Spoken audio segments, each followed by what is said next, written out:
శ్రోతలకు కథాలహరికి స్వాగతం. ఈరోజు మీ ముందుకు తీసుకురాబోయేది చెప్పుడు మాటలనే ఒక కథ.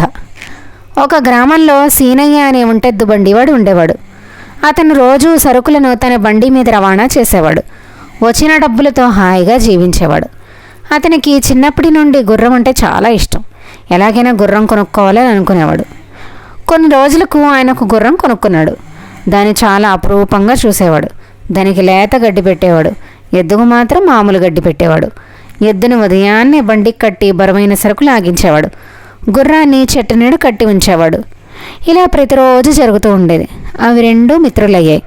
ఒకసారి గుర్రం ఎద్దుతో, మిత్రమా, మన యజమాని నీతో చాలా చాకరీ చేయిస్తున్నాడు. నువ్వు చేసే పని వల్ల అతనికి జీవనోపాధి ఉంటుంది, కానీ అతని నేను సరిగా చూసుకున్నట్లేదే. నీకేమీ అనిపించదా? చూడు నేనెంత సుఖంగా ఉన్నాను అనంది. నువ్వు చెప్పేది నిజమే మిత్రమా, కానీ ఎద్దు ధర్మం పనిచేయడమే కదా అని చెప్పింది. అప్పుడు గుర్రం, మన యజమానికి నీవంటే దయే లేదు. రేపు ఉదయం నిన్ను బండికి కట్టేటప్పుడు నువ్వు మొండిగా ఉండు. అప్పుడు నిన్ను వదిలేసి వెళ్తాడు కదా, ఒకరోజు పనిచేసే శ్రమ తగ్గుతుందని చెప్పింది. మరుసటి రోజు ఎద్దుని బండికి కడుతున్నప్పుడు ఎద్దు తాడు కట్టకుండా మొరాయించింది. రైతు చాలాసేపు ప్రయత్నించి చివరకు గుర్రానికి కట్టాడా తాడుని. చెప్పిన పని చేయలేదని ఎద్దుకు గడ్డి వేయకుండా వెళ్ళాడు. ఎద్దు ఆకలితో అలమటించిపోయింది.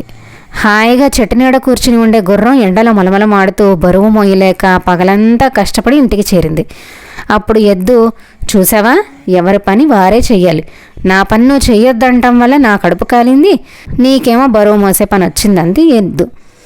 అప్పుడు గుర్రం, నాకెందుకు, నా పని నేను చేసుకుంటే సరిపోయేది కదా, అనవసరంగా ఈ ఎద్దుకు చెప్పుడు మాటలు చెప్పడం వల్ల లేనిపోని కష్టాలు తెచ్చిపెట్టుకున్నానే అని బాధపడింది. ఈ రోజుకి కథతో ముగిద్దామండి. తిరిగి ఇంకొక కథతో కలుద్దాం.